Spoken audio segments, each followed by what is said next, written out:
তাহলে চলো আমরা শুরু করি, যেহেতু অনেক কাজ করতে হবে। দেখো আমরা প্রথমে যাই। 7টা অধ্যায় আছে, জনসংখ্যা আছে, বাংলাদেশের ভৌগোলিক বিবরণ আছে, তারপরে বাংলাদেশের সম্পদ ও শিল্প আছে, বাংলাদেশের সম্পদ ও শিল্প, এবং সর্বশেষ হচ্ছে বাংলাদেশের যোগাযোগ ব্যবস্থা। এটা নিয়ে হচ্ছে বাংলাদেশের যোগাযোগ ব্যবস্থা কয়েকদিন আগে ক্লাস হয়েছে, তোমরা যারা ক্লাস করেছো তারা নিশ্চয়ই ওই ক্লাসে ছিল আর কি। আর যাদের মিসিং ছিল তাদের জন্য মূলত এই ক্লাসটা আয়োজন, এবং একই সাথে হচ্ছে রিভিশন, যারা আগে ক্লাস করেছো তাদের জন্য রিভিশন হচ্ছে আর কি, ঠিক আছে। তাহলে চলো প্রথমে আসি হচ্ছে প্রথম অধ্যায়, যেটা জনসংখ্যা। জনসংখ্যা আমি বলছিলাম যে জনসংখ্যা হচ্ছে মূলত মানুষের সংখ্যা। একটা দেশে কি পরিমাণ মানুষ আছে, এই মানুষদেরকে মূলত জনগণ বলা হয়। আর জনগণের যে সংখ্যা সেটাই কি মূলত জনসংখ্যা, ঠিক আছে। এখন দেখো আমাদের প্রথম টপিকটা হচ্ছে জনসংখ্যার ঘনত্ব। ঘনত্বটা কি, যে একটা নির্দিষ্ট এলাকার মধ্যে বা একটা নির্দিষ্ট দেশের মধ্যে কতজন মানুষ বসবাস করে, সেটাই মূলত কি জনসংখ্যার ঘনত্ব বোঝায়, ঠিক আছে। আমরা দেখো যদি হচ্ছে মূল পয়েন্ট গুলা দেখি। আচ্ছা, কার ওখানে নয়েজ হচ্ছে, একটু মিউট রাখো। ওকে, ঠিক আছে। প্রথম দেখো হচ্ছে জনসংখ্যার ঘনত্ব বোঝায় প্রতি বর্গ কিলোমিটারে এলাকায় কতজন মানুষ বসবাস করে, বুঝতে পারছো। একটা এলাকায় কতজন মানুষ বসবাস করে সেটাই কি জনসংখ্যার ঘনত্ব, ঠিক আছে। আমরা বলছি প্রতি বর্গ কিলোমিটার। বাংলাদেশের আয়তন হচ্ছে 1,47,570 বর্গ কিলোমিটার, তাই না? তো সেই যে 1,47,570 বর্গ কিলোমিটার, এই যে প্রত্যেকটা কিলোমিটারে কতজন মানুষ বসবাস করছে সেটাই কি জনসংখ্যার ঘনত্ব, বুঝতে পারছো। যেমন ধরো একটা কিলোমিটারে হচ্ছে তোমার ধরো 1 লক্ষ মানুষ বসবাস করতেছে, তাহলে আমরা কি বলবো যে ওই এলাকার মধ্যে বা ওই কিলোমিটারে মানুষের ঘনত্ব কত, 1 লক্ষ। বুঝাইতে পারছে ব্যাপারটা। তারপরে দেখো যে বাংলাদেশ হচ্ছে পৃথিবীর অন্যতম ঘন বসতিপূর্ণ একটা দেশ, অর্থাৎ মানুষের সংখ্যা আমাদের দেশে অনেক বেশি, ঠিক আছে। তোমরা হচ্ছে ক্লাস 6-7 একটা ক্লাস আছে এই গণসংখ্যা নিয়ে, এই জনসংখ্যা নিয়ে। ওখানে হচ্ছে দেখা গেছিল আর কি যে আমাদের এই যে এশিয়ার মধ্যে আমাদের আশপাশের যে কান্ট্রি গুলো আছে, ওদের মধ্যে হচ্ছে সবচেয়ে বেশি মানুষ হচ্ছে ঘনত্ব হচ্ছে বেশি কিসে, বাংলাদেশে, কিন্তু বুঝতে পারছো। পুরো পৃথিবী তো এরকমই আছে। আচ্ছা, তাহলে বাংলাদেশ হচ্ছে পুরো পৃথিবীর মধ্যে কি অন্যতম ঘন বসতিপূর্ণ একটা দেশ। 3 নম্বরে যে পয়েন্ট আছে সেটা দেখো যে কি, আমাদের দেশে গড়ে প্রতি বর্গ কিলোমিটারে প্রায় 1,200 জন মানুষ বাস করে। কল্পনা করতে পারছো যে প্রতি বর্গ কিলোমিটারে প্রায় 1,1200 মানুষ বসবাস করে, ঠিক আছে। তারপরে এবং এখানের মধ্যে সর্বোচ্চ ঘনত্ব হচ্ছে কোথায়, ঢাকাতে, কারণ সেখানে প্রশাসনিক অর্থনৈতিক সমস্ত কার্যক্রম। তোমরা নিশ্চয়ই জানো যে আমাদের দেশের যত কার্যক্রম আছে সবগুলা কি ঢাকা কেন্দ্রিক। তুমি উচ্চশিক্ষা বলো, ঢাকায় আসতে হবে। তোমার হচ্ছে হাই মেডিকেল ট্রিটমেন্ট লাগবে, ঢাকায় আসতে হবে। তোমার হচ্ছে অফিস আদালতের ব্যাপার, তোমার ঢাকায় আসতে হবে, বুঝতে পারছো। তো তুমি হচ্ছে পাসপোর্ট করতে যাবা, তোমার ঢাকায় আসতে হবে। এই যে গুরুত্বপূর্ণ কাজগুলা হচ্ছে ঢাকায় আসতে হয়, এবং ঢাকামুখী হওয়ার কারণে ঢাকা শহরের সবচেয়ে ঘনত্বটা অনেক বেশি। এবং তোমরা নিশ্চয়ই জানো হয়তো যে ঢাকা হচ্ছে পৃথিবীর মধ্যে 1 অথবা 2 নাম্বার পুরো পৃথিবীর মধ্যে ঢাকা শহরটা হচ্ছে 1 অথবা 2 নাম্বার জনবহুল এলাকা, বুঝতে পারছো। এবং এটা খুবই রিক্সি জোন, ঠিক আছে। তারপরে দেখো আছে যে চট্টগ্রাম, রাজশাহী, খুলনা অঞ্চলে ঘনত্ব তুলনামূলক বেশি, ঠিক আছে। চট্টগ্রাম, রাজশাহী, খুলনা অঞ্চল কি তুলনামূলক বেশি আছে। তারপরে আছে যে পার্বত্য চট্টগ্রাম ও সুন্দরবন এলাকায় ঘনত্ব কম। ওই পাহাড়ি এলাকাগুলা কি মানুষ একটু কম থাকে ওইদিকে, কারণ কি পাহাড়ি বনাঞ্চল ওই জায়গাতে বেশি, ঠিক আছে। আচ্ছা, আমরা যদি এটাকে আরেকটু ডিপলি বিশ্লেষণ করতে যাই, তাহলে কি বলতে পারি যে ঘনবসতিপূর্ণ এলাকায় সেবা ও অবকাঠামোগত চাহিদা বেশি হয়, কারণ ওখানে মানুষ বেশি। সেজন্য কি থাকবে, তোমার যে চাহিদাটা অনেক বেশি ওখানে থাকবে, সেবামূলক চাহিদা এবং ঘনবসতিমূলক চাহিদা। তোমরা যদি ঢাকায় কেউ থেকে থাকো বা কখনো ঢাকায় আসলে দেখবা রাস্তার মধ্যে কি এই ফুটপাতে সবজি নিয়ে বসলে ওই রাস্তার যে ধুলাবালু আছে ওগুলা উঠে সবজিগুলো নষ্ট হয়ে যায়, তারপরে ওগুলা বিক্রি হইতেছে, বুঝতে পারছো। কারণ এখানে এত বেশি মানুষ যে এখানে মানুষের খাবারে পোষাইতেছে না। তারপরে দেখো যে অতিরিক্ত ঘনত্ব নগর সমস্যা এবং পরিবেশ দূষণের কারণ। তোমরা ঢাকার যে বিভিন্ন আশপাশে যে খালগুলো আছে ওগুলোর আশপাশে যাওয়া যায় না। এই যে গুলশান, গুলশান হচ্ছে অনেক বড় একটা প্রাইম জোন, কিন্তু এখানেও কি দুর্গন্ধের জন্য ওই যে গুলশান লেক যেটা আছে ওখানে ভয়াবহ দুর্গন্ধ করে, বুঝতে পারছো। পরিবেশটা মানুষের অতিরিক্ত ঘনত্বের কারণে কি হচ্ছে, নগরের সমস্যা হচ্ছে, পরিবেশ দূষণ হচ্ছে। অনেক ভয়াবহ জ্যাম হয়, 10 মিনিটের রাস্তা 1 ঘন্টা 2 ঘন্টা লেগে যায়, ঠিক আছে। ইমার্জেন্সি রুগীরা যেতে পারে না, অনেকে রাস্তায় মারা যায়। তারপরে হচ্ছে এক জায়গায় যদি জ্যাম হয় সব কিছু অচল হয়ে যায়, এবং পরিবেশের অবস্থা তো বললামই, ঠিক আছে। তার মানে আমরা দেখলাম যে জনসংখ্যার ঘনত্ব অনেক বেশি হইলে কি হয়, এই সমস্যাগুলা হয়ে থাকে, ঠিক আছে।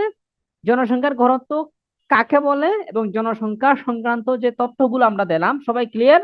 ওকে। হ্যাঁ, হুমায়রা ক্লিয়ার বলছে। আর আরবি যারা লাইবা সালাম দিছিল, ওয়ালাইকুম আসসালাম। হ্যাঁ, ক্লিয়ার বলছে লাইবা, ঠিক আছে। তাহলে চলো আমরা দ্রুত, আরো দ্রুত সামনে আগাই। কি আছে পরেরটা, যে জনসংখ্যার বন্টনটা আসলে কি। আমরা দেখলাম আগেরটা হচ্ছে ঘনত্ব, প্রতি বর্গ কিলোমিটার যতজন মানুষ থাকে সেটা হচ্ছে ঘনত্ব। আর বন্টনটা কি দেখো, যে বাংলাদেশের জনসংখ্যা সব জায়গায় সমানভাবে ছড়িয়ে নেই। আমরা একটু আগে দেখছিলাম যে ঢাকাতে অনেক বেশি, ওইদিকে আবার চিটাগাঙ্গে বেশি, রাজশাহীতেও কিছু মানুষ বেশি, আবার পাহাড়ি অঞ্চলগুলা থেকে মানুষ অনেক কম দেখছিলাম, তাই না? এই মানসিক একটা, এটা কিন্তু আমরা খুবই যে পরিকল্পিত ভাবে করছি ওরকম কিন্তু না, এটা অনেকটা হয়ে গেছে এরকম আর কি। বুঝতে পারছো? ভাই নেটওয়ার্কের কারণে ক্লাস নেওয়া যাচ্ছে না আজকে। তোমরা কি শুনতে পাচ্ছ আমার কথা? Okay. তাহলে দেখো যে আমরা বলছিলাম যে জনসংখ্যার যে বন্টন সব এলাকায় কি সমান নাই, এবং এই যে আহ, ব্যতিক্রম হয়েছে, কিছু এলাকাতে বেশি কিছু এলাকাতে কম হয়েছে। এটার কারণটা কি দেখো, কি কি কারণ আছে। ভূমির প্রভাব আছে, বুঝতে পারছো? যেমন ধরো ঢাকার আশপাশে, যেমন ধরো গাজীপুর, তাই না? এই এলাকাগুলোতে কি তোমার হচ্ছে সমতল ভূমি আছে, এই কারণে এগুলাতে কি মানুষের প্রভাবটা অনেক বেশি আছে। তারপরে জলবায়ুর প্রভাব আছে। জলের প্রবাহ হচ্ছে যে নদী এলাকা কিংবা নিম্নভূমি যে এলাকাগুলোতে, ওগুলাতে কি হয়, বন্যা হইলে বা যখন হচ্ছে বর্ষার সিজন আসে, ওই সময় মানুষের যাতায়াতের সমস্যা হয়, অনেকের ঘরবাড়ি ভেঙে যায়, যার কারণে কি হয় না, ওইদিকে মানুষ থাকতে চায় না। তারপরে মাটি এবং সম্পদ, বুঝতে পারছো? কিছু কিছু এলাকা আছে যেমন সমতল ভূমিগুলোতে মানুষ বেশি থাকতে চায়, কারণ ওখানে ধরো চলাফেরা সহজ, ওইখানে বিভিন্ন জিনিসপাতি রাখা যায়, ধন সম্পদ রাখা যায়, বাড়িঘর সুন্দর করে বানানো যায়, মাটি হচ্ছে উর্বর হয়, মাটিতে হচ্ছে কাজ করা যায়, ফসল ফলানো যায়, হ্যাঁ। তারপর কর্মসংস্থানের সুযোগ, যেমন ঢাকাতে মানুষ বেশি হওয়ার অন্যতম আরেকটা কারণ হচ্ছে কি, কর্মসংস্থানের সুযোগ। ঢাকায় আসলে দেখবা অনেক ভূমিহীন মানুষ আছে, বাড়িঘর নাই, তারা ঢাকায় চলে আসে, কারণ তারা এলাকাতে হচ্ছে খেয়ে পরে থাকার মতো কিছু নাই। এজন্য তারা কি হচ্ছে, ঢাকায় চলে আসছে, কি হয়েছে এতে, এসে হচ্ছে তারা কর্মসংস্থান হয়েছে, ঠিক আছে। তারপর হচ্ছে যোগাযোগের অবস্থা, হ্যাঁ। যোগাযোগের অবস্থা বলতে কি, যে যোগাযোগ ব্যবস্থা ভালো থাকলেও কি ওই এলাকাতে মানুষ বেশি থাকতে চায়, ঠিক আছে। এবং মূল ভাবনা দেখো কি, যে জনসংখ্যার বন্টনে বৈষম্য দেশের উন্নয়ন পরিকল্পনা সরাসরি প্রভাবিত করে। এটা সত্য, বুঝতে পারছো? আমরা এখান থেকে যেটা দেখলাম, জনসংখ্যার যে এই যে বৈষম্য, এক এক এলাকায় বেশি এক এক এলাকায় কম, এটার কারণে হচ্ছে কি, যে আমাদের মৌলিক যে ডেভেলপমেন্ট বা উন্নয়ন সেখানে কি হয়, বাধাগ্রস্ত হয়। যেমন ধরো হচ্ছে এই এলাকায় সুযোগ সুবিধা বেশি, ওই এলাকায় সুযোগ সুবিধা কম, এর জন্য কি মানুষ কি হয়, এর জন্য সমান, যত পুরোপুরি সম্ভব না এটা, যতটুকু সম্ভব সমান সুযোগ সুবিধা রাখাটা খুবই জরুরি, বুঝতে পারছো? তারপরে আসো আমরা যদি আরো সামনে আসি, দেখো কি আছে, যে বাংলাদেশের জনসংখ্যার যে সমস্যা, এটা কি কি দেখো আছে। যে প্রথম যে সমস্যাটা সেটা হচ্ছে যে বাংলাদেশের সমস্যা, জনসংখ্যা কি দ্রুত বৃদ্ধি পাচ্ছে, এটা বড় একটা চ্যালেঞ্জ হচ্ছে, হ্যাঁ। এর ফলে কি দেখা দিচ্ছে, বেকারত্ব দেখা দিচ্ছে, দারিদ্র্য দেখা দিচ্ছে, খাদ্য, বাসস্থান, শিক্ষা সংকট দেখা দিচ্ছে। আমাদের শিক্ষার পরিবেশ হচ্ছে, মানে বলা চলে একদম অচল আয়তনে চলে গেছে, বুঝতে পারছো? পরিবেশ দূষণ, অবকাঠামোগত চাপ আছে, স্বাস্থ্য সেবার সংকট চরম পর্যায়ে আছে, হ্যাঁ। তারপরে নগর এবং গ্রামীণ জীবনে জনসংখ্যার ভারসাম্য নষ্ট হচ্ছে, বুঝতে পারছো? এই বাংলাদেশে এই সমস্যাগুলা আছে, কেন আছে, যে জনসংখ্যাটা অনেক দ্রুত বৃদ্ধি পাচ্ছে, বুঝাইতে পারছি? আচ্ছা। এবং এইখান থেকে আমরা একটা নোট যদি নেই বা উপসংহার যদি নেই, সেটা কি, যে জনসংখ্যা যদি যদি আমরা নিয়ন্ত্রণে না আনি, তাহলে কি হবে না, টেকসই উন্নয়ন সম্ভব হবে না। টেকসই উন্নয়ন বুঝো, যে টেকসই উন্নয়ন হচ্ছে যে ধরো সবার জন্য সমান উন্নয়ন, এবং একই সাথে হচ্ছে আজকে আমরা পৃথিবীতে আছি, কিন্তু আমাদের আগামীর যে প্রজন্ম যারা পৃথিবীতে আসবে, আমরাই কি পৃথিবীটাকে ধ্বংস করে যাচ্ছি, নাকি আগামীর প্রজন্ম সে ঠিকমতো সুন্দর করে বসবাস করতে পারবে, এরকম হচ্ছে ব্যালেন্স করা হচ্ছে টেকসই উন্নয়ন বলা হয় আর কি। তাহলে যদি আমরা জনসংখ্যাকে নিয়ন্ত্রণে না আনতে পারি, তাহলে কি হবে না, আমাদের টেকসই উন্নয়ন সম্ভব হবে না। দেখা যাবে আমরা পৃথিবীকে শেষ করে যাচ্ছি, পরবর্তী প্রজন্ম এসে কি, তারা খাদ্য সংকটে ভুগবে, তারা হচ্ছে বিভিন্ন সমস্যায় ভুগবে, ঠিক আছে। তারপরে চলো আমরা, যে এই যে সমস্যা দেখলাম, এই সমস্যাটা আমরা কিভাবে নিয়ন্ত্রণ করতে পারি, সেটা হচ্ছে জনসংখ্যা নিয়ন্ত্রণ এবং সমাধান। প্রথমটা হচ্ছে পরিবার পরিকল্পনা কর্মসূচি জোরদার, যেটা আছে সেটাকে আরো জোরদার করা। তারপরে নারীদের শিক্ষা ও সচেতনতা বৃদ্ধি করা। আমাদের পরিবার হচ্ছে কি, আমাদের পরিবারের যে পরিচিতি সেটা মূলত পিতৃতান্ত্রিক, কিন্তু হচ্ছে আমাদের পরিবার দিয়ে গড়ে উঠে, পরিবারটা হচ্ছে পরিবারের হচ্ছে সন্তান লালন সবকিছুই কি মোটামুটি নারী কেন্দ্রিক বলা চলে। এই জন্য হচ্ছে নারীদেরকে আমাদের শিক্ষিত করা জরুরি, একই সাথে হচ্ছে সচেতনতা বৃদ্ধি করাটাও জরুরি। বুঝাইতে পারছি? নারীরা শিক্ষিত যদি হয় এবং হচ্ছে ওই এর মধ্যে হচ্ছে বাল্য বিবাহটা রোধ হবে, এবং একই সাথে হচ্ছে অটোমেটিকলি জনসংখ্যা নিয়ন্ত্রণে আসবে। আরো কি আছে, আমরা আর কি করতে পারি? কর্মসংস্থান আরো বেশি বাড়াইতে হবে, দক্ষতা এবং উন্নয়ন প্রশিক্ষণ এগুলা করতে হবে আমাদেরকে, ঠিক আছে? তারপরে গ্রামীণ উন্নয়ন ও নগর সুবিধার ভারসাম্য রক্ষা করতে হবে। অর্থাৎ শহরে যেই সুবিধাগুলো পাওয়া যায় সেগুলোকে যদি আমরা গ্রামীণ পর্যায়ে নিয়ে যেতে পারি তাহলে কি হবে? মানুষ আর অনেক বেশি শহরমুখী হবে না, গ্রাম থেকে সেবাটা পাবে। তারপরে মাধ্যমের মাধ্যমে সচেতনতা প্রচার করতে হবে। এই জিনিসগুলো যদি আমরা করতে পারি, রাষ্ট্র ইতিমধ্যে অনেকগুলো কাজ করছে, বুঝতে পারছো? এগুলো করলে কি হবে, যে জনসংখ্যা নিয়ন্ত্রণে আসবে এবং এই যে সমস্যা, যেটা সেই সমস্যার সমাধানটা আমাদের হইতে পারে, ঠিক আছে? আচ্ছা, তারপরে আসো, আমরা এই অধ্যায়টা প্রায়, এটা ছোট একটা অধ্যায়, প্রায় শেষ করে ফেলছি। আমরা শেষে এসে কি বলতে পারি, যে জনসংখ্যা হচ্ছে একটা দেশের সম্পদ, যদি তা নিয়ন্ত্রিত ও দক্ষ করা যায়। বুঝতে পারছো? অতিরিক্ত জনসংখ্যা হচ্ছে একটা দেশের জন্য বোঝা, কিন্তু যদি আমরা সেই জনসংখ্যাকে জনসম্পদে রূপান্তর করতে পারি, তাদেরকে নিয়মিত হচ্ছে প্রশিক্ষণ এর মাধ্যমে তাদেরকে যদি দক্ষ করে তুলতে পারি, তাহলে কি হবে, তারা আমাদের জনসম্পদে পরিণত হয়ে যাবে, ঠিক আছে? আরেকটা কি হবে, যে অতিরিক্ত জনসংখ্যা উন্নয়নের অন্তরায়। অতিরিক্ত এবং অনিয়ন্ত্রিত যে জনসংখ্যা সেটা কি আমাদের উন্নয়নের জন্য অন্যতম বাধা, ঠিক আছে? তারপর হচ্ছে শিক্ষা, স্বাস্থ্য, পরিবার পরিকল্পনা ও কর্মসংস্থান, এই চারটি দিক উন্নত হলে জনসংখ্যা হবে বাংলাদেশের সবচেয়ে বড় শক্তি। কি কি বলছে, কয়টা দিক বলছে? চারটা দিকের কথা বলছে।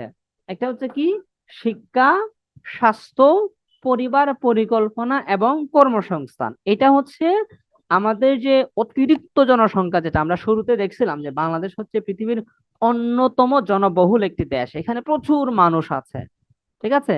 এবং এরকম যে ঘনত্ব, আমাদের দেশের ঘনত্ব এটা খুব কমই আছে, যে এত কম জায়গাতে এত বেশি মানুষ থাকে। এই যে এত মানুষ বা এত বোঝা বলা চলে, দেশের জন্য বোঝা হয়ে গেছে। এই বোঝা বা এত মানুষকে যদি আমরা কি করতে পারি, যে যে এই চারটা জায়গাতে প্রয়োজনীয় শিক্ষা, প্রপার শিক্ষা দিতে পারি, প্রয়োজনীয় স্বাস্থ্য সেবা নিশ্চিত করতে পারি, স্বাস্থ্য সেবার সাথে তার পুষ্টিকর খাবার সাবার সবকিছুই আছে, এবং সঠিক পরিবার পরিকল্পনা যেটা আছে, এবং সঠিক কর্মসংস্থান, আমাদের শিক্ষিত যারা আছে, দক্ষ যারা আছে, সবার জন্য যে সঠিক কর্মসংস্থান আমরা তৈরি করতে পারি, তাহলে কি হবে, যেই যে বোঝা, অতিরিক্ত জনগণ আমাদের জন্য বোঝা হয়ে আছে, এই বোঝাটাই আমাদের কি হয়ে যাইতে পারে, বড় শক্তি হয়ে যাইতে পারে। বুঝাইতে পারছি? এটা তোমার ওই যে সিকিউতে আসতেই পারে, যে হ্যাঁ, জনসংখ্যাকে অতিরিক্ত জনসংখ্যাকে কিভাবে জনশক্তিতে রূপান্তর করা যায়, কিংবা সবচেয়ে বড় শক্তিতে রূপান্তর করা যায়। তোমরা যদি এই চারটা পয়েন্ট মনে রাখো, এখানে তোমরা মনের মাধুরী মিশে ইচ্ছা মতো লিখতে পারবা। কোন চারটা? স্বাস্থ্য, শিক্ষা, পরিবার পরিকল্পনা এবং কর্মসংস্থান। এই চারটা জায়গাতে চাবি দিলে অটোমেটিক কি হয়ে যাবে, সবকিছু ঠিক হয়ে যাবে, ঠিক আছে? ঠিক আছে, তারপরে চলো আমরা আসলাম দশম অধ্যায়ে আসছি। দশম অধ্যায়ে কি কি আছে?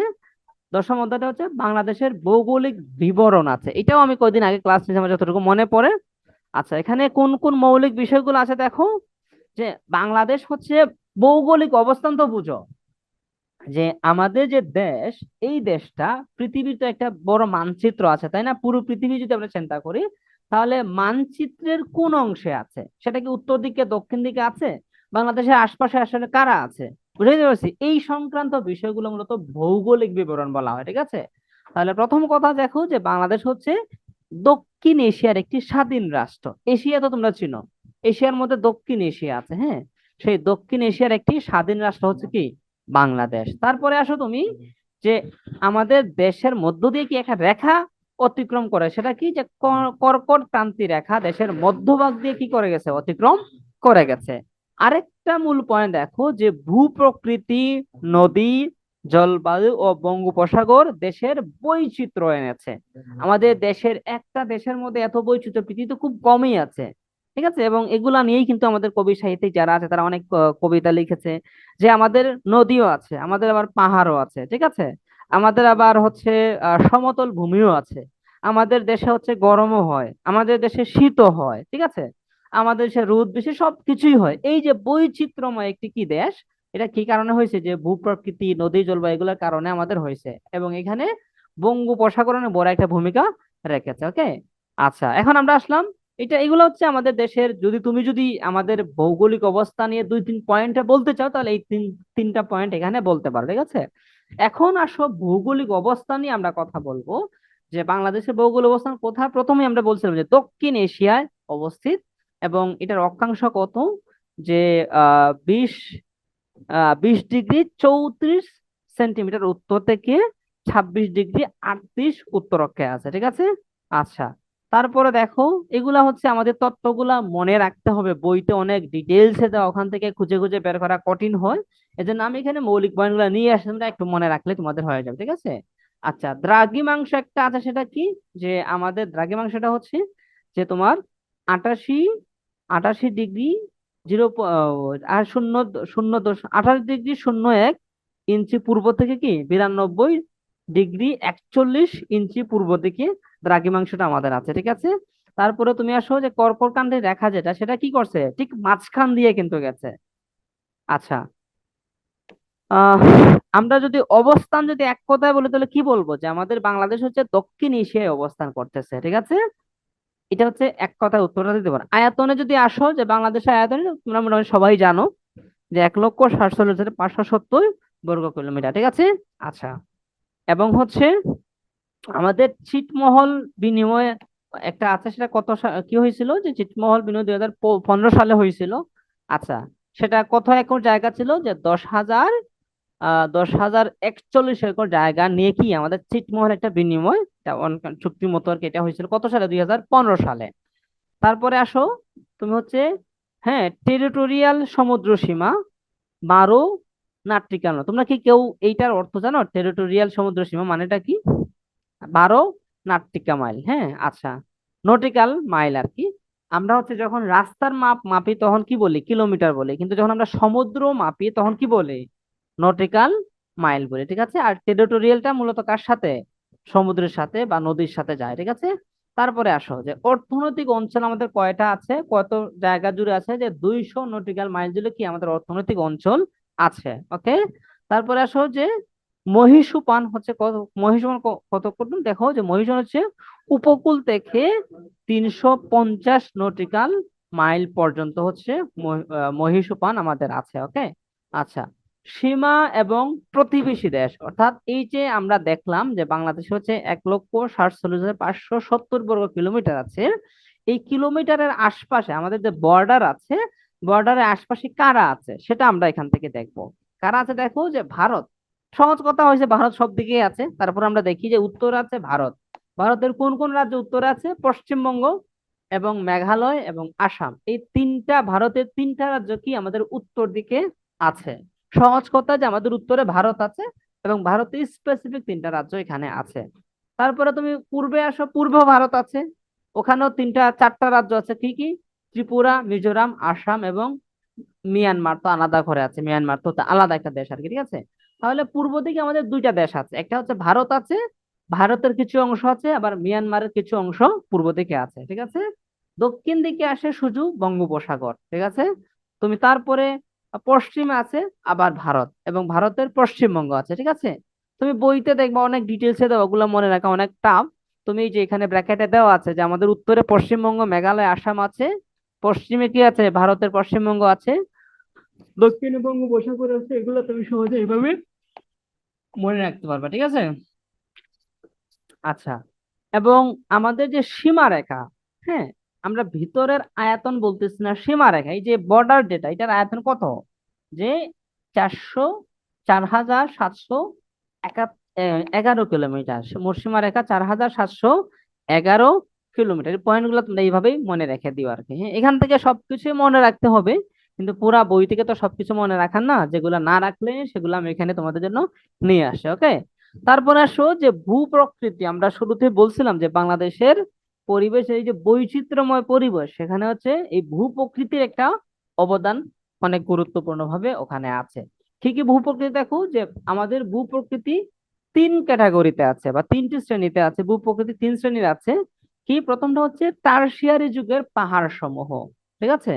আচ্ছা, ভূপ্রকৃতি তো বুঝো, অর্থাৎ আমাদের দেশের যে ভূমি যেটা আছে, ভূ মানে হচ্ছে ভূমি, আর প্রকৃতি মানে হচ্ছে প্রকৃতি তো বুঝোই, ভূমির যে একটা কি কি ধরনের ভূমি আমাদের দেশে আছে, এগুলো আমরা আলোচনা করতেছি আর কি।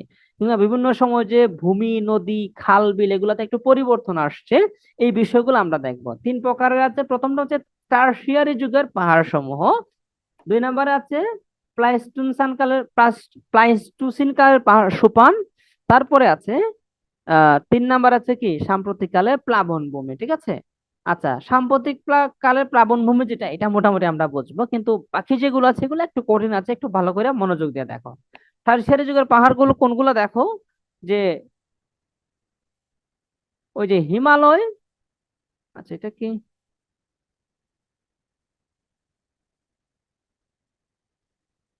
আচ্ছা দেখো, এই টারশিয়ারি যুগটা পাহাড় সমূহ যেটা, এটা কোথা থেকে শুরু হয়েছে, সৃষ্টি হয়েছে হিমালয়ে উত্থানের সময় থেকে। অর্থাৎ হিমালয় যে পাহাড়টা আছে, এইটা যেই সময় আবিষ্কার হয়েছিল, ওই সময় থেকে ওই যুগটা টারশিয়ারি যুগের শুরুটা হয়েছে। ঠিক আছে। এবং এইটা টারশিয়ারি যুগের বা টারশিয়ারি পাহাড় যেটা আছে, এটা দুটা অঞ্চল আছে। আমি হচ্ছে আজকে মার্ক করে তোমাদেরকে দেখাইতে পারতেছি না, তোমরা নিশ্চয়ই দেখতে পাচ্ছ এখানে, এই যে দেখো, দুইটি অঞ্চল আছে, এবং একটা হচ্ছে দক্ষিণ পূর্ব অঞ্চল আর একটা হচ্ছে উত্তর পূর্ব অঞ্চল। ঠিক আছে। দক্ষিণ পূর্ব অঞ্চলে কি কি আছে দেখো, রাঙামাটি, বান্দরবন, খাগড়াছড়ি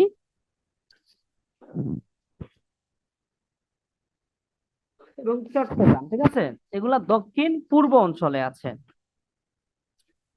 আচ্ছা, এবং এগুলা সর্বোচ্চ শৃঙ্গ তাজিন ডং। এই যে পাহাড়গুলো আছে, এই পাহাড়গুলোতে সর্বোচ্চ শৃঙ্গ কোনটার, তাজিন যে পাহাড়টা আছে সেটা ছোট ছোট, সেটা কত, যে 1280 মিটার। অনেক উঁচু একটা কি আছে, তাজিন ডং এর শৃঙ্গটা অনেক উঁচুতে আছে।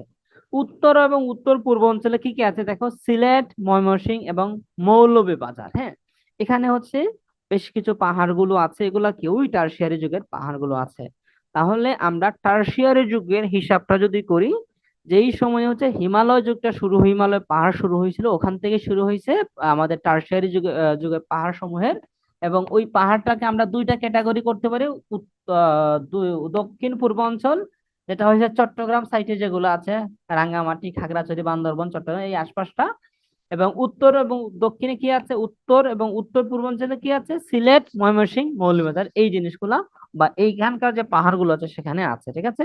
আচ্ছা, এবং সেখানে একটু কম উচ্চতা আর কি, 20 থেকে 244 মিটার পর্যন্ত আছে আর কি। ঠিক আছে। এবং সিলেটে হচ্ছে বেসিক্যালি পাহাড়গুলোকে কি বলে, টিলা বলে, বুঝছো, এই যে স্থানীয় নাম দেওয়া আছে টিলা। ওকে। আচ্ছা, তোমাদের এমসিকিউ তে আসতে পারে যে টিলা কোন অঞ্চলের স্থানীয় নাম, বুঝছো, বলে দিলাম, কিন্তু আসতে পারে এটা। তারপরে আসো আমরা দেখবো, আমরা দেখলাম প্রথমটা হচ্ছে কি দেখলাম, যে আহ টারশিয়ারি যুগের পাহাড়গুলো দেখলাম। এখন আমরা দেখবো যে প্লাইস্টোসিন কালের সোপান সমূহ। ঠিক আছে। প্লাইস্টোসিন কালের সোপান সমূহ কি কি আছে দেখো, যে বরেন্দ্র ভূমি, বরেন্দ্র ভূমি আছে উত্তর পশ্চিম দিকে বরেন্দ্র ভূমি, এবং সেটার উচ্চতা কত আছে, যে 6 থেকে 12 মিটার। হ্যাঁ। তারপরে আছে মধুপুর ও ভাওয়ালের গড়, সেটা উচ্চতা কত, প্রায় 30 মিটার। তারপরে আছে তোমার লালমাই পাহাড়, সেটা কুমিল্লাতে আছে, এবং সেটা উচ্চতা কত, 21 মিটার। আচ্ছা, তাহলে আমরা প্লাইস্টোসিন কালের সোপান যেগুলো, এখানে কয়টা দেখলাম, তিনটা। বরেন্দ্রভূমি, মধুপুর, ভাওয়ালের গড়, এটা গাজীপুরের ওইদিকে আছে, আর হচ্ছে লালমাই পাহাড়টা কোথায় আছে, কুমিল্লাতে আছে। ওকে। আচ্ছা, বরেন্দ্রভূমিটা কোথায় আছে কাউকে বলতে পারো?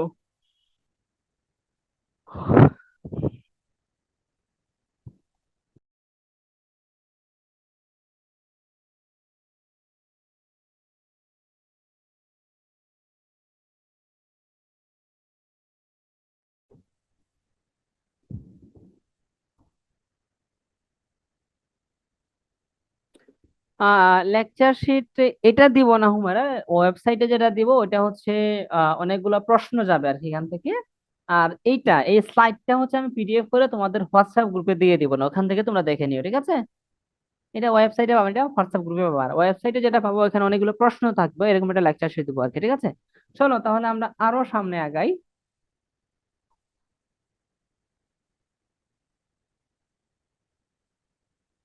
হ্যাঁ, এই যে মেহজাবিন সঠিক উত্তরটা দিচ্ছে যে হচ্ছে আমাদের বরেন্দ্র ভূমি কোথায়? বাগেরহাটে, দেশের উত্তর পশ্চিমাঞ্চলে, তো খুলনা, খুলনার বাগেরহাটে অবস্থিত আছে। ওকে, আচ্ছা, থ্যাংক ইউ মেহজাবিন উত্তর দেওয়ার জন্য।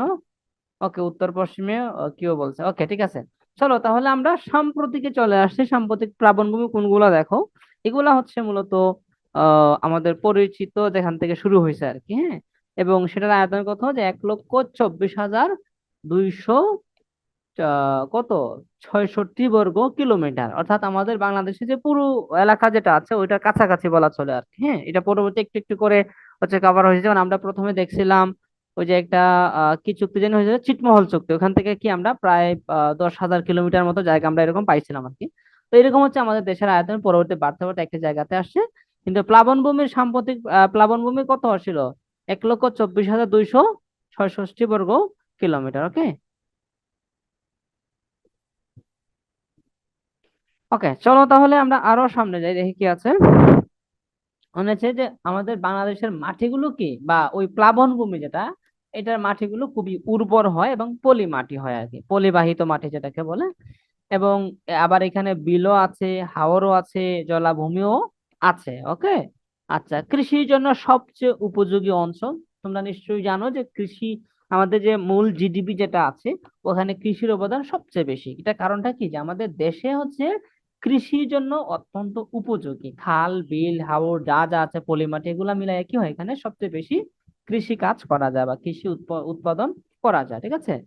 আচ্ছা, এখন আমরা দেখবো যে বাংলাদেশের প্রধান নদ নদীগুলো আমি তোমাদেরকে বইতে দেখাইছিলাম, খুবই ডিটেইলসে পড়াইছিলাম যে কোন নদী কোথায় থেকে আসছে, ওখানে ডিটেইলসে পড়াইছিলাম। যেহেতু আজকে অনেকগুলা ক্লাস করাবো, এজন্য হচ্ছে আমরা সংক্ষেপে দেখাবো আর কি এটা। ঠিক আছে। আচ্ছা, ওকে, তারপরে চলো আমরা প্রধান নদ নদীতে আসলাম। যে প্রধান নদী দেখো কি কি আছে। বাংলাদেশের নদীর সংখ্যা কত? প্রায় 700। এজন্য বাংলাদেশ কি বলা হয়?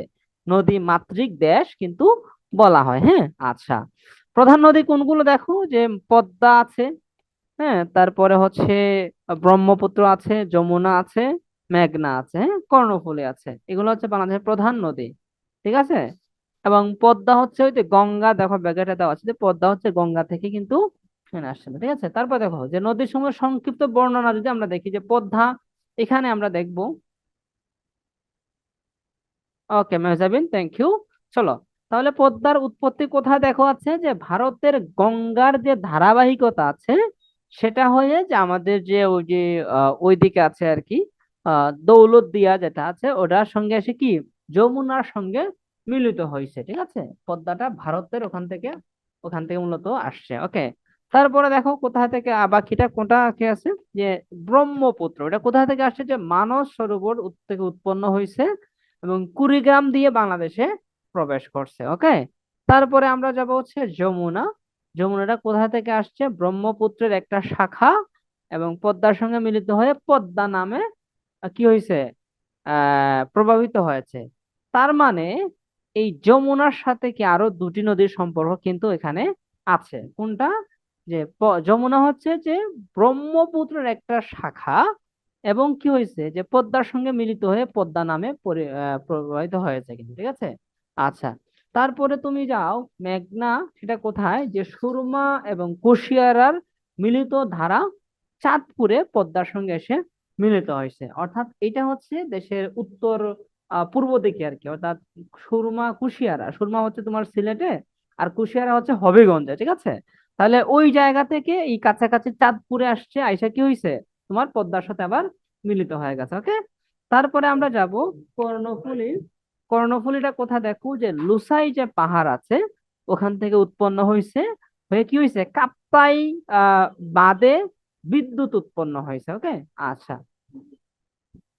তারপরে হচ্ছে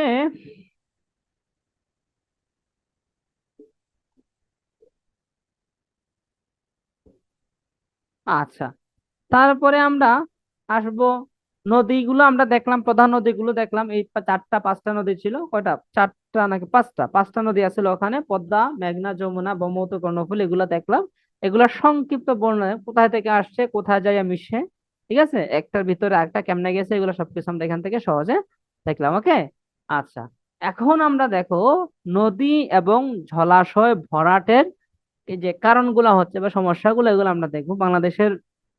বাংলাদেশ নদীমাতৃক দেশ হইলো, এটাকে হচ্ছে কি হচ্ছে, প্রতি বছর বন্যা হচ্ছে। রিসেন্টলি খুব দ্রুত দ্রুত বন্যা হচ্ছে। হ্যাঁ, তোমরা আমরা ছোটবেলা থাকতে দেখছি হয়তো 10 বছর 5 বছর পর পর একবার বন্যা হয়েছে, কিন্তু এখন প্রায় বছরই বন্যা হচ্ছে। সুনামগঞ্জের কথা চিন্তা করলে তো তোমরা বন্যা মনে করো, যে সুনামগঞ্জ মানেই হচ্ছে বন্যা। রিসেন্টলি দেখবা তুমি গত 2-3 বছর ধরে যে ফেনী নোয়াখালী ওইদিকে কি হচ্ছে, বন্যা হচ্ছে। তাহলে এই যে বন্যাগুলো হচ্ছে সেগুলোর অন্যতম কারণ হচ্ছে নদী বা জলাশয়গুলা কি করা হচ্ছে, ভরাট করা হয়ে যাচ্ছে। ছোট ছোট নদীগুলা খালগুলা কি হচ্ছে, ভরাট হয়ে যাচ্ছে, যার কারণে তোমার ঠিকঠাক মতো প্রবাহিত হচ্ছে না নদীগুলো। দেখো আমরা দেখি কি কি কারণ সামনে আছে। দেখো যে উজানে অতিবৃষ্টি এবং পলি সঞ্চয় হইতেছে, অর্থাৎ উজান যেটা আছে আমাদের আশপাশে, যে ওই যে উজানের দিকে যে ভারতের কিছু পাহাড় টাহাড় আছে, ওইদিকে যখন বৃষ্টি হয় ওখান থেকে পলি মাটিগুলা বৃষ্টি পানির সাথে কি হয়ে যায়, চলে আসতেছে, এসে আবার নদীটা ভরাট হয়ে যাইতেছে। আর কি আছে, যে নদী প্রচুর ভাঙন তৈরি হয়ে যাচ্ছে। আমাদের এলাকায় আমাদের পাশে একটা নদী আমি নিজে দেখছি, যে ওইটার অরিজিনাল যে নদী ছিল, আমি ছোটবেলা শুনছি বাবাদের থেকে, যে অরিজিনাল যে নদী ছিল ওইটা অলরেডি ভরাট হয়ে গেছে। বুঝতে পারছো? ওটা এক পাশে যে পাড়টা ছিল ওই পাড়টা ভেঙে নদী টোটাল অন্য জায়গায় চলে গেছে, পুরা নদীটা এরকম নদী ভাঙন হয় আর কি। এবং কিছু কিছু এলাকাতে তোমরা হয়তো ভিডিওতে দেখছো যে নদী ভাঙন করে একদম পুরা এলাকা নিয়ে যাচ্ছে, ঘর বাড়ি সব ভাঙিয়া নিয়ে যাচ্ছে। এটা বাংলাদেশের জন্য, নদীর জন্য অনেক বড় একটা সমস্যা। ওকে, তারপরে আসো হচ্ছে অপরিকল্পিত বাঁধ এবং সড়ক।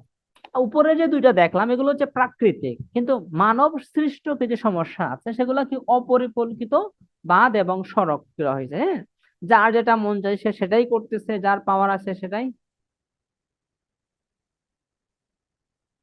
হ্যাঁ হ্যাঁ, মেজাবেন, এটাই নবীর নাব্যতা, মানে নদীর যে একটা ধর্ম সেটা কি, সে নদীতে পানি নদীতে হচ্ছে স্রোত থাকবে, তাই না? এটাই, এই যে এটা কমে যাওয়াটাই মূলত নাব্যতা। নাব্যতা বা নদীর নাব্যতা বলতে এটা মানে নাব্যতা হচ্ছে নদীর যে একটা প্রবাহমান গতি, ওটাই আর কি। আর নাব্যতা কমে যাওয়া মানে হচ্ছে এটাই কমে যাওয়া আর কি, বুঝছো? আচ্ছা, তো আহ, বলছিলাম কি, যে মানব সৃষ্ট কিছু কারণ আছে, সেটা কি, যে অপরিকল্পিত ভাবে হচ্ছে বাদ দেওয়া হইতেছে, সড়ক কি করা হচ্ছে। তোমরা দেখবা যে কিশোরগঞ্জে হচ্ছে ওই যে কি জানি একটা নতুন করে হচ্ছে আহ কিশোরগঞ্জে একটা খালনা, নতুন একটা সড়ক তৈরি করা হইলো না, ওই যে মিঠামাইন। হ্যাঁ, এই যে মিঠামাইনে হচ্ছে সড়ক করার কারণে কি হচ্ছে, এটা বলা হচ্ছে যে আমাদের সিলেটের অঞ্চলের দিকে প্রচুর বন্যা টন্যা হয়ে যাচ্ছে। বুঝতে পারছো? এই যে অপরিকল্পিত কিংবা হচ্ছে যথেষ্ট হচ্ছে তোমার হচ্ছে রিসার্চ না করে একটা মন চাইলে খাল একটা করে দেওয়া, ঠিক আছে, কিংবা হচ্ছে কিছু অদক্ষ শাসক আছে, তারা নিজেদের জনপ্রিয়তার জন্য যার মনে যেটা চায় সেটাই কইরা ফেলে। এগুলোর কারণে কি হচ্ছে, প্রচুর নদী ভাঙন বা জলাশয়গুলো ভরাট হয়ে যাচ্ছে। জলাশয় বলতে কিন্তু শুধু নদী বোঝাচ্ছে না, যেমন ধরো একটা জমিতে পানি উঠতেছে এটাও বোঝাচ্ছে, যেখানে মাটি পানি আছে আর কি, সেটাই মূলত জলাশয় বোঝাচ্ছে। ঠিক আছে, আর কি কি কারণ আছে দেখো। কলকারখানার বর্জ্য ও দখল। রিসেন্টলি হচ্ছে আমাদের বাংলাদেশ হচ্ছে কি শিল্প কারখানার দিকে প্রচুর ইমপ্রুভ করতেছে। তো এখান থেকে যে বর্জ্য যেগুলো আসে সেগুলো কি হচ্ছে, পানিতে ফেলে দেওয়া হচ্ছে, নদীতে ফেলে দেওয়া হচ্ছে, যার কারণে হচ্ছে প্রচুর নদীর পানি দূষিত হচ্ছে এবং জলাশয়গুলো ভরাট হয়ে যাচ্ছে। ওকে, তারপরে আমরা আসবো যে আন্তর্জাতিক নদী পানি, নদীর যে পানি সেটা প্রত্যাহার। হ্যাঁ, আমরা এটা নিয়ে প্রচুর ক্যাচাল আছে। ইন্ডিয়ার সাথে দেখবো যে ইন্ডিয়া হচ্ছে আন্তর্জাতিক নদী ল মানতেছে না বা রিভার ল মানতেছে না। এবং আমাদের হচ্ছে ওই যে হচ্ছে তোমার কোথায় জানি রিসেন্টলি ওইটা নিয়ে আন্দোলন হইতেছে, যে তিস্তা নদী নিয়ে। হ্যাঁ, তোমরা কয়েকদিন আগে হয়তো সোশ্যাল মিডিয়াতে প্রচুর একটা প্রতিবাদের ছবি দেখছো। এই যে তিস্তা নদী নিয়ে হচ্ছে কি হচ্ছে, ভারতে হচ্ছে আমাদের আন্তর্জাতিক নদী আইন যেটা সেটা মানতেছে না। হ্যাঁ, এবং তারা প্রত্যাহার করে দেওয়ার কারণে আমাদের প্রচুর ক্ষতি হয়ে যাচ্ছে নদীর ক্ষেত্রে। ওকে, আচ্ছা, এখন এই যে কারণগুলা হচ্ছে বা এই সমস্যাগুলো হচ্ছে সেগুলো আমরা কেমনে প্রতিরোধ করব, কিভাবে হচ্ছে প্রতিরোধ করব, সেটা আমরা এখন এগুলোর প্রভাব দেখবো, এগুলোর কারণে কি হচ্ছে এবং কেমনে আমরা প্রতিরোধ করব সেটা আমরা এখান থেকে দেখবো। হ্যাঁ, দেখো প্রথম কি কি প্রভাব হচ্ছে, এই যে নদীগুলো ভাঙলো বা নদীতে ভরাট হচ্ছে, এগুলার কি কি প্রভাব হচ্ছে সেটা আমরা প্রথমে এখানে দেখবো। ওকে, তার শিবা কি বললো? ড্রেজিং এর ব্যবস্থা কি? ড্রেজিং, আচ্ছা, এটা এই মুহূর্তে স্যারে হচ্ছে জেনে তোমাকে পরে জানাচ্ছি। হ্যাঁ, ড্রেজিং আমার মনে রাখলাম। আচ্ছা, দেখো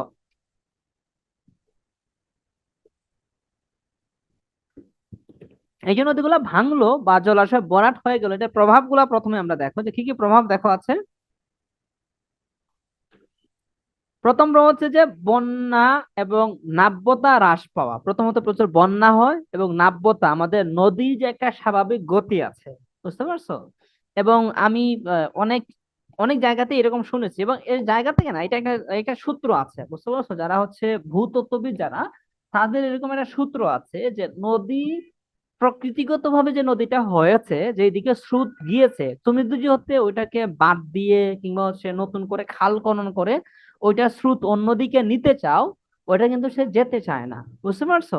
তো সেক্ষেত্রে এটা এরকম অনেকটাই বলা হয় যে নদীরও কিন্তু প্রাণ আছে, নদীরও একটা সৌন্দর্য আছে, নদীর একটা ধর্ম আছে, বুঝতে পারছো? তোমার ধরো কিছু কাজ, তোমার ধরো ক্রিকেট খেলতে ভাল লাগে বা হচ্ছে যে কোনো খেলাধুলা তোমার ভাল লাগে, তাই না?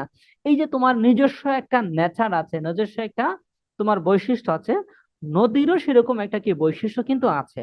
নদীর বৈশিষ্ট্য হচ্ছে কি, সে বয়ে চলবে, এটা হচ্ছে নদীর বৈশিষ্ট্য। নদীর বৈশিষ্ট্য হচ্ছে সে পানি দিবে, ঠিক আছে? নদীর বৈশিষ্ট্য হচ্ছে সে ফসল উৎপাদনে সহযোগিতা করবে। এই যে নদীর একটা জীবন্ত একটা ধারা আছে, সেই ধারাটাই মূলত কি নাব্যতা, নদীর স্রোত, নদীর পানি, এই সবকিছু মিলাইয়া হচ্ছে নদীর নাব্যতা। তো এই নাব্যতাটা কি হ্রাস পেয়ে যাচ্ছে, কমে যাচ্ছে। আমি অনেক আশপাশে অনেক নদী দেখছি, যেটা ছোটবেলা দেখছি অনেক ভালো সুন্দর ছিল, এক সময় নদীগুলা কি যাচ্ছে, মরে যাচ্ছে, একে মরা নদী বলা হয়। যে নদীর স্রোত নাই, একদম স্রোত নাই। আমার আশপাশে আরেকটা নদী আছে যেটা হচ্ছে নদীর একদম স্রোত নাই, আমরা এটাকে মরা নদী ডাকি, বুঝতে পারছো? তাহলে এবং বন্যা তো হচ্ছেই। তাহলে এই নদীগুলো ভরাট করার কারণে কি হচ্ছে, আমাদের বন্যা হচ্ছে এবং নদীর প্রাকৃতিক যে নেচার যেটা আছে সেটা হারিয়ে যাচ্ছে বা নাব্যতা হারিয়ে যাচ্ছে। ওকে, তারপর হচ্ছে সেচ এবং নৌ চলাচলের সমস্যা হচ্ছে, বুঝছো? অনেক নদী দেখা যায় শুকায়া যায়, হ্যাঁ, একদম শুকায়া যায়, যথাযথ পানি দেয় না। এই যে এতে সমস্যা হয় কি, নদী চলাচল করা যায় না। আর এটা হচ্ছে সেচ। তোমরা তো বুঝো যে সেচ হচ্ছে কৃষি খাতের অনেক ক্ষেত্রে জায়গাতে হচ্ছে পানি দিতে হয়, সবজি খেতে পানি দিতে হয়, ধান খেতে পানি দিতে হয়। তো এই যে পানি দেওয়ার যে একটা সিস্টেম, এটাকে সেচ ব্যবস্থা বলে। এখানেও কি হচ্ছে, প্রচুর সমস্যা হচ্ছে। তারপর হচ্ছে পরিবেশের বিপর্যয় তো ভয়াবহ হচ্ছে, আমরা বললাম বন্যা টন্যা যা আছে, ঘর বাড়ি সব ভাঙে যাচ্ছে, হ্যাঁ, এগুলা তো পরিবেশের বিপর্যয় হচ্ছে। আর কি হচ্ছে, এগুলা হচ্ছে আমাদের সমস্যা হচ্ছে, নদী ভাঙ্গনের কারণে এই প্রভাবগুলো আমাদের পড়ছে। এখন এগুলোকে আমরা কেমনে প্রতিরোধ করতে পারি সেটা যদি আমরা একটু দেখি। প্রথমটা হচ্ছে ড্রেজিং। আচ্ছা, ড্রেজিংটা হচ্ছে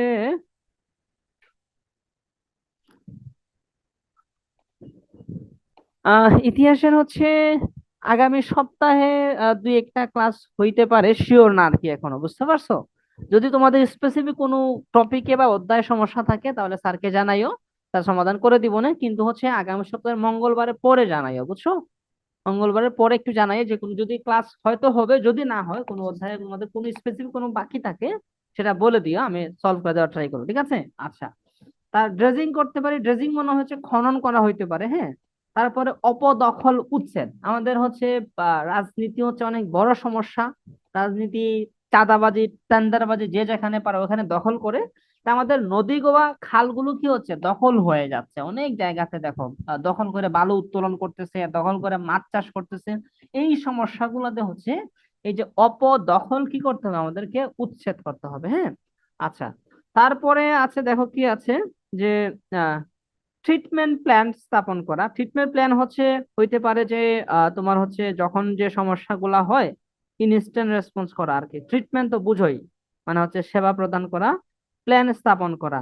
অর্থাৎ আমাদের যে যেমন ধরো নদী যখন একটু ভাঙে, ওইটা যদি সাথে সাথে বা যদি কোথাও একটু কি হয়, তাহলে ওইটাকে আমরা সাথে সাথে যদি ঠিক করে ফেলি, তাহলে ওইটা হচ্ছে আর বেশি হয় না আর কি। তো এরকম হচ্ছে ট্রিটমেন্ট প্ল্যান আর কি, বুঝছো? এটা হচ্ছে ব্যবস্থা করা।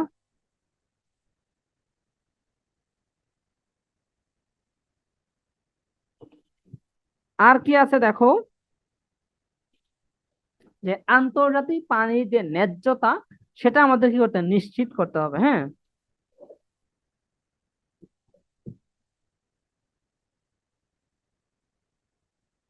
আচ্ছা, ড্রেজিং এর কথা তোমরাও বলছিলা, আমরা এখানে দেখছি যে ড্রেজিং করা মানে হচ্ছে কি, পরিষ্কার করা আর কি। যেমন ধরো একটা খাল আছে, ওই খালে দেখা গেল হচ্ছে ময়লা আবর্জনা পরে হচ্ছে ওই খালটা হচ্ছে প্রায় বন্ধ হয়ে যাচ্ছে, বা ওখানে হচ্ছে পানি আটকে আছে, ওইটাকে একটু ক্লিন করা আর কি, বুঝছো? তোমরা হচ্ছে এটা সহজ একটা উদাহরণ দেই, বিডি ক্লিন নামে একটা সংগঠন আছে, তোমরা নিশ্চিত হয়তো ফেসবুকে দেখেছো।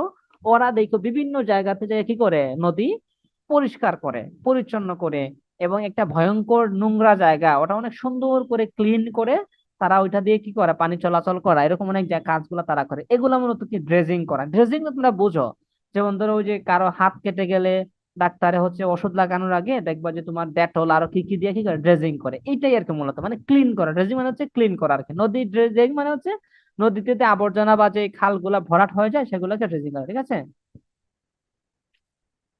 আচ্ছা, তারপরে আমরা, আচ্ছা আজকে ক্লাস তো 2 ঘন্টা হওয়ার কথা, কিন্তু আমরা হচ্ছে যতটুকু পারি আর কি, তোমাদের বোরিং যখন লাগবে আমরা শেষ করে দেবো, বুঝতে পারছো, জুড়ে পড়াবো না।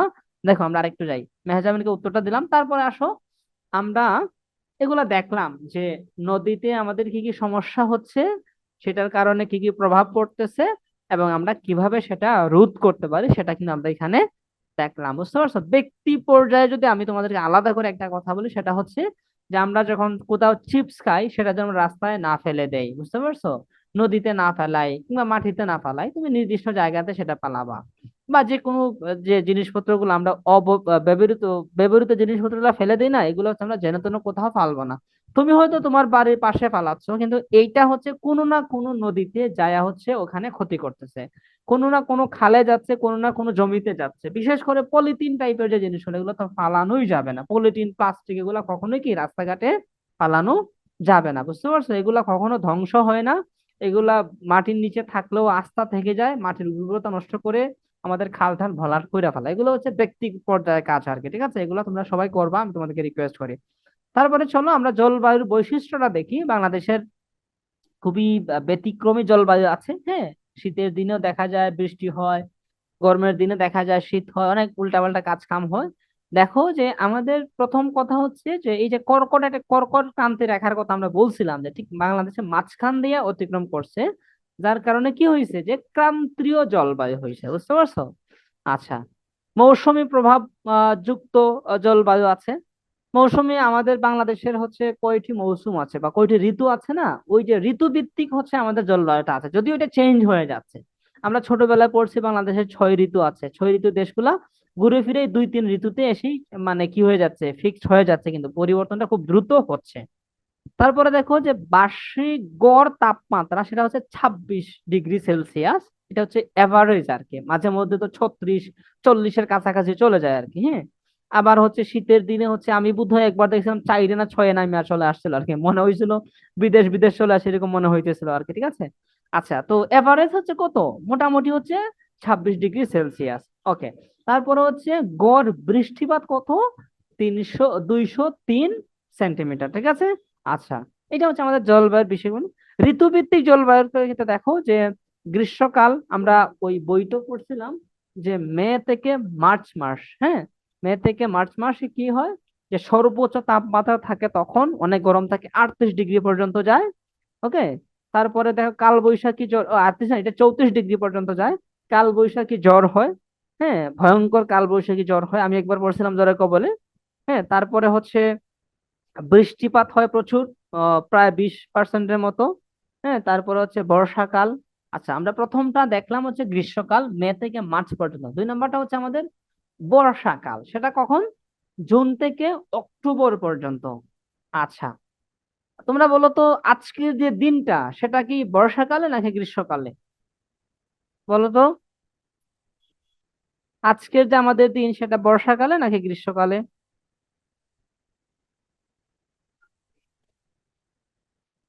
আচ্ছা, আছে কিন্তু তোমার হচ্ছে এখনো অক্টোবর, ঠিক আছে, তার মানে জুন থেকে অক্টোবর হচ্ছে আমাদের বর্ষাকাল, বুঝতে পারছো।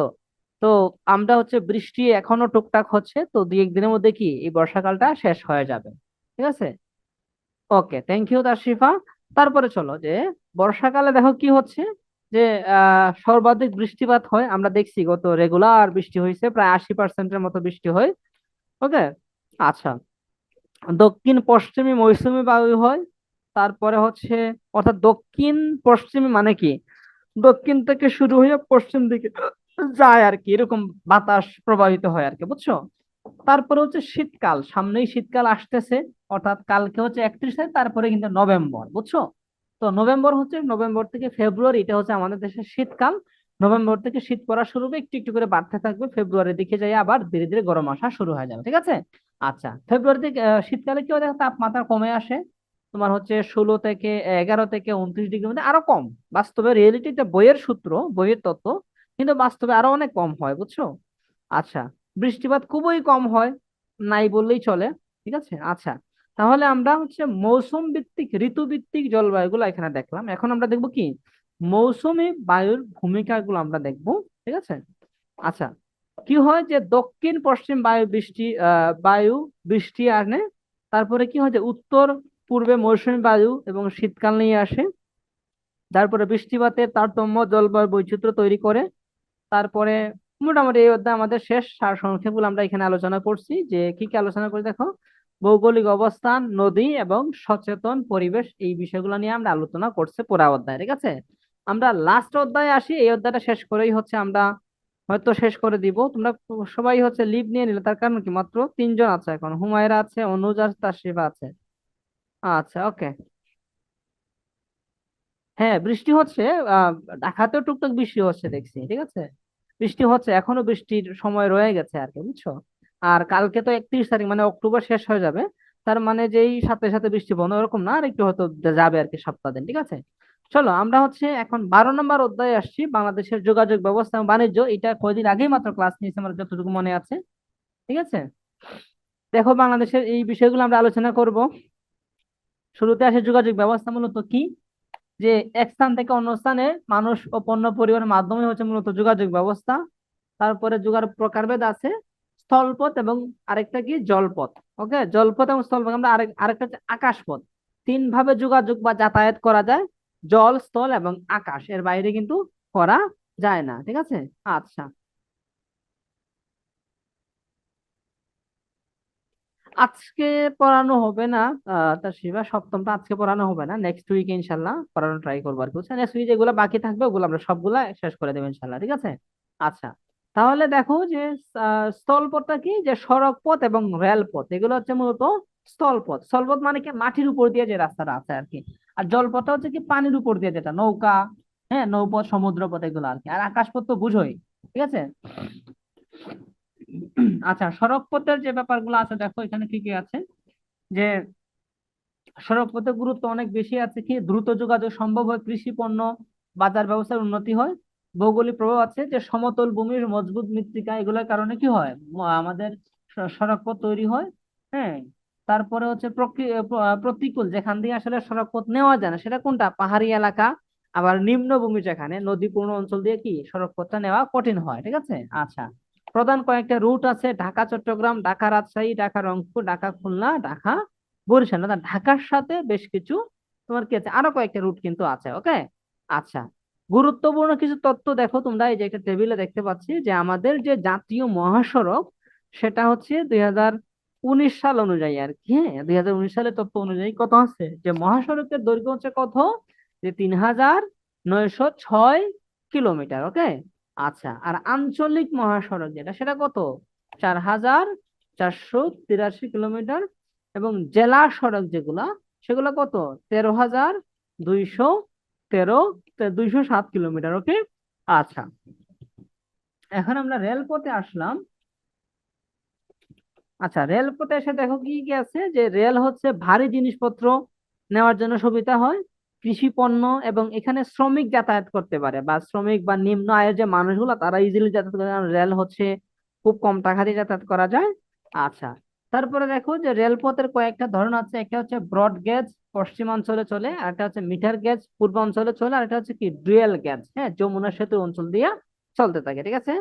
তো আমাদের প্রধান সারা বাংলাদেশের সেন্ট্রাল রেল স্টেশন কোনটা, ঢাকার কমলাপুরে কিন্তু, হ্যাঁ। তারপরে রেলপথ নেই এমন এলাকাগুলো, খাগড়াছড়ি, রাঙ্গামাটি, বান্দরবন, কক্সবাজার, বরিশাল, পটুয়াখালী, আচ্ছা বলো তো, এই যেগুলাতে রেলপথ নাই, কেন নাই? হ্যাঁ, খাগড়াছড়ি, বরিশাল, এইগুলাতে রেলপথ কেন নাই, কে বলতে পারবা? যেগুলাতে রেলপথ নাই সেগুলাতে কেন নাই, কেউ কি বলতে পারবা?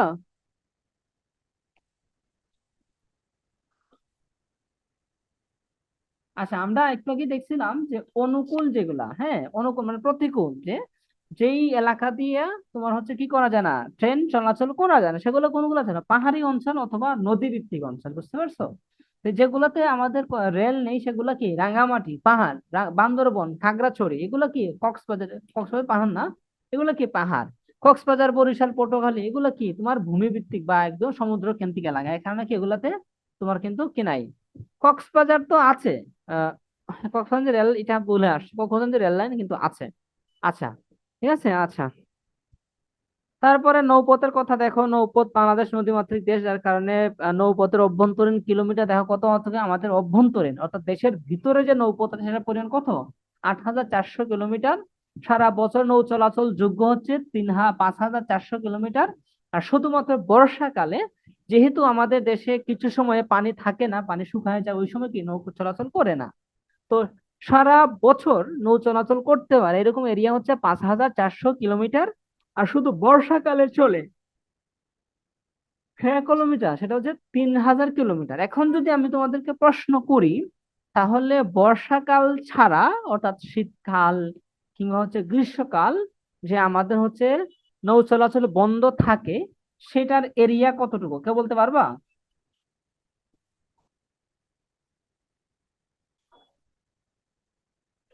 হুম।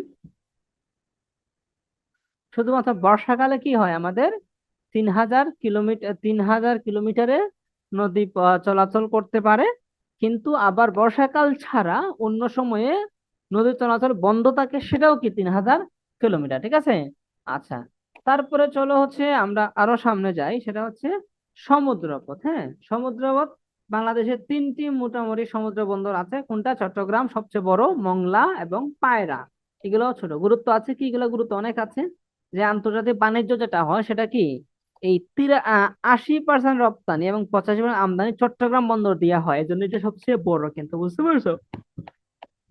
সত্যি বলতে হচ্ছে আমাদের সমুদ্র বন্দর বলতে মূলত চট্টগ্রামে বুঝি আর কি, বুঝছো? মংলা পায়রা গুলো আছে, খুবই কম হয় আর কি। এবং দেখো 80% আমদানি, হ্যাঁ, রপ্তানি এবং আমদানি যেটা করি সেটাও কি 85% শুধু চট্টগ্রাম দিয়েই কিন্তু আসে, যেন চট্টগ্রাম সবচেয়ে বড় সমুদ্র বন্দর। ওকে। আচ্ছা, গভীর সমুদ্র, পোতাশ্রয় ও অনুকূল জলবায়ু সমুদ্রপথ গঠনে সহায়ক করে, ঠিক আছে।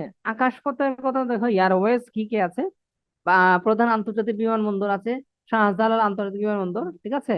তারপরে আমানত শাহ বিমানবন্দর চট্টগ্রামে আছে। আরো আছে, সিলেটে আছে ওসমানী বিমানবন্দর, ঠিক আছে। আচ্ছা, এই 3টা আন্তর্জাতিক বা প্রধান বিমানবন্দর আমাদের আছে, ঠিক আছে। কোনটা? যেগুলোর সাথে বিদেশে যাতায়াত করা যায় আর কি। সেটা কি? চট্টগ্রাম, সিলেট এবং হচ্ছে তোমার হচ্ছে ঢাকার যাতায়াত আছে আর কি, ঠিক আছে। এবং আমাদের অভ্যন্তরীণ কিছু রুট আছে দেশের ভিতরে বিমান দিয়ে যাতায়াত করা যায়, সেটা কোনটা? ঢাকা থেকে চট্টগ্রাম, কক্সবাজার, সিলেট, রাজশাহী, সৈয়দপুর।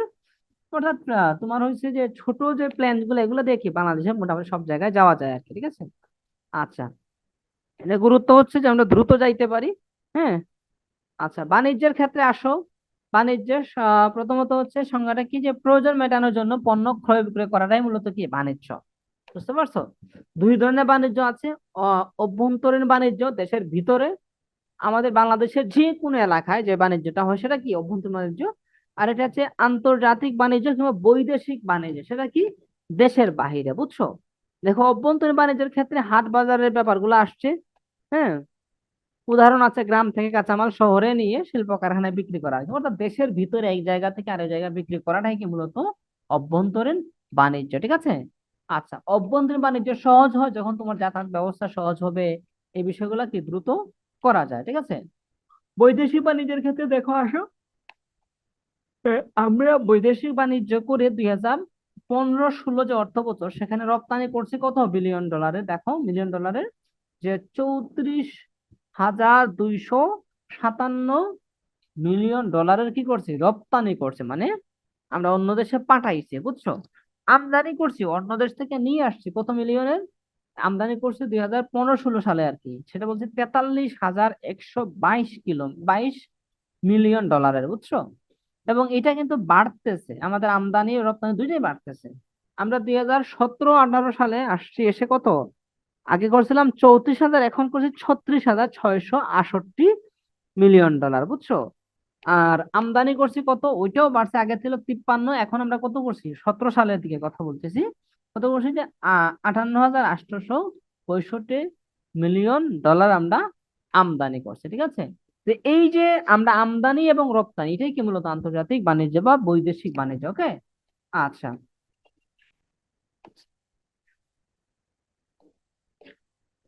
আচ্ছা, এবং এখানে হচ্ছে আরেকটা গুরুত্বপূর্ণ বিষয় হয়েছে যে আমাদের যে রপ্তানি যেটা হয়, হ্যাঁ, এখানে সবচেয়ে বেশি হচ্ছে তৈরি পোশাক, মানে গার্মেন্টস এর যে আমাদের প্রোডাক্ট গুলা, সেগুলাকে আমরা সবচেয়ে বেশি রপ্তানি করি। এবং সেটা হচ্ছে বর্তমানে 75%, বুঝতে পারছো? আমাদের যে গার্মেন্টস এর যে বাজার যেটা, সেটা সেখান থেকে কত 75% আমদানি রপ্তানি কিন্তু আমরা শুধু ওখান থেকে হয়, বুঝছো? আচ্ছা, বৈদেশিক বাণিজ্যের ক্ষেত্রে আরো কিছু বিষয় আছে, দেখো যে প্রধান রপ্তানি পণ্য সমূহ যেগুলো আমরা প্রধান যেগুলা বিদেশে পাঠাই আর কি, সেটা কি হিমায়িত খাদ্য, কাঁচা পাট, চা, তৈরি পোশাক, হ্যাঁ, তারপর হচ্ছে চামড়াজাত পণ্য, প্লাস্টিক পণ্য, হোম টেক্সটাইল, এগুলো আর কি আমরা পাঠাই আর কি, বুঝছো? কিন্তু আমদানি করি কোনগুলো দেখো, চাল, গম। চাল যদিও এখন আমাদের আমদানি করতে হয় না, মোটামুটি আমরা খাদ্যের স্বয়ংসম্পূর্ণ অনেকটাই হয়ে গেছে আর কি, বুঝছো? হ্যাঁ, তারপর হচ্ছে অপরিশোধিত পেট্রোলিয়াম, ভোজ্য তেল, সার, তুলা, সুতা। প্রধান বাণিজ্যিক দেশসমূহ কোনটা আমাদের? আমরা আমদানি করি চীন, ভারত, সিঙ্গাপুর থেকে। আর রপ্তানি করে যুক্তরাষ্ট্র, জার্মানি, ফ্রান্স, যুক্তরাজ্য, কানাডা। ওই যে আমরা আমাদের তৈরি পোশাক শিল্প বিদেশে পাঠাই না, ওগুলো হচ্ছে এই যে মোটামুটি এটার একটা পজিটিভ সাইড আর কি, যে আমাদের দেশের পোশাকগুলো কি হয়, বিদেশের খুব ভালো ভালো যুক্তরাষ্ট্র, আমেরিকা, ইউকে, এগুলাতে কি পাঠানো যায় আর কি। এটা আমাদের জন্য একটা ভালো সাইট আর কি, বুঝছো? আচ্ছা, এখানে হচ্ছে কিছু তোমাদের জন্য মনে রাখার জন্য কয়েকটা আমি হিংস তৈরি করছিলাম, যেটা তুমি সহজে মনে রাখতে পারো। সেটা কি দেখো, আছে যে চট্টগ্রাম যে সমুদ্র বন্দর যেটা আছে, হ্যাঁ, চম্পা দিয়া মনে রাখতে পারো, এই চম্পা দিয়া মনে রাখতে পারো তুমি। চম্পা দিয়া মানে কি, চম্পা হচ্ছে চট্টগ্রাম, মংলা ম দিয়ে মংলা পায়রা আর কি, ঠিক আছে। আচ্ছা, তারপরে তুমি আসো তিনটি বিমানবন্দর আছে, হ্যাঁ, এগুলো মনে রাখার জন্য এটা আমরা এটা দিচ্ছিলাম আর কি, তোমাদের কাজে লাগে, তাহলে তোমরা এরকম টিক্সটা ফলো করতে পারো, না কোনো সমস্যা নাই, ঠিক আছে। তাহলে তোমরা আছো কয়জন? তিনজন আছো আর কি, হ্যাঁ। আমরা হচ্ছে তিনজনে হচ্ছে। আচ্ছা, ম্যাপ হচ্ছে, তার শিবা ম্যাপ হচ্ছে আমরা বই দেখায় যখন ক্লাস নিচ্ছিলাম তখন তো দেখাইছিলাম আর কি, বুঝছো? আর এত কম সময় তো এখন ম্যাপ দিয়ে এত ডিটেলসে পড়ানো সম্ভব না, এর জন্য হচ্ছে এখান থেকে দেখাইলাম আর কি, বুঝছো? তাহলে আমরা মূলত তিনটা অধ্যায় কভার করলাম, বুঝছো? কোন তিনটা অধ্যায়? আমি যদি আরেকবার দেখাই, সেটা হচ্ছে প্রথমে আমরা জনসংখ্যা কভার করেছি, হ্যাঁ, জনসংখ্যা, বাংলাদেশের ভৌগোলিক বিবরণ, এবং লাস্টের অধ্যায় যেটা বাংলাদেশের যোগাযোগ ব্যবস্থা, হ্যাঁ। এই তিনটা অধ্যায় কভার করছি। মাঝখানে রয়ে গেছে বাংলাদেশের সম্পদ ও শিল্প, হ্যাঁ। আর তোমরা হচ্ছে 7 এবং 8-এর কথা বলছিলা। তো এই তিনটা অধ্যায় আমরা ট্রাই করবো হয়তো নেক্সট উইকে শেষের দিকে, কখনো যদি সুযোগ হয় তাহলে নিয়ে নেওয়ার আর কি। তার আগে যদি কারো সমস্যা হয়, ঠিক আছে, তাহলে তোমরা নক দিও আর কি, আমরা জানার ট্রাই করবো ইনশাল্লাহ, ঠিক আছে। তাহলে তোমাদের কোনো প্রশ্ন আছে একটু বলো, বা কিছু বলতে চাইলেও বলতে পারো। আছোই মাত্র তোমরা তিনজন, হুমায়রা আছে, আর আবিজান লাইভা আছে, আর তাসরিফা আছে। কারো কিছু বলার আছে? কারো কোনো প্রশ্ন, কারো কোনো জিজ্ঞাসা বা কোনো কিছু? আচ্ছা, যেগুলা একদমই সহজ করে ছোট করে দেখাইলাম। জিওগ্রাফি চ্যাপ্টার 4, জিওগ্রাফি চ্যাপ্টার 4, কিন্তু হচ্ছে 4 তো, আচ্ছা ঠিক আছে। আমরা হচ্ছে ওই যে তোমাদেরকে প্রশ্ন দিছিলাম আর কি, যে কার কোন অধ্যায়ে সমস্যা। তো 4 নাম্বার অধ্যায়ে শুধু একজনই বলছিল আর কি, হুমায়রাই বলছিল যে তোমার 4 নাম্বার অধ্যায়ে সমস্যা, বুঝছো? এটা হচ্ছে তুমি নেক্সট উইকে মঙ্গলবারের পরে আর কি, মঙ্গলবার বুধবারের দিকে একটু নোট দিও স্যারকে। তোমার আমি একটু বুঝাই দিয়ে দেবো না, বুঝছো? তুমি একা তো, তো তোমার একার জন্য তো ক্লাস নেওয়া তোমারও ভালো লাগবে না, আমরাও নিতে পারবো না, বুঝছো? তো তুমি হচ্ছে মঙ্গলবারে, আগামী সপ্তাহের মঙ্গলবারে বা বুধবারে একটু নোট দিও একবার স্যারকে, ধরো বিকালের দিকে দিয়ে দিও। আমি তোমার সুযোগ করে পয়েন্ট গুলা বুঝাই দিয়ে দিব না, ঠিক আছে? তাশরিফা, তাশরিফা না হুমায়রা, হুমায়রা বলছিলাম। ওকে, ঠিক আছে।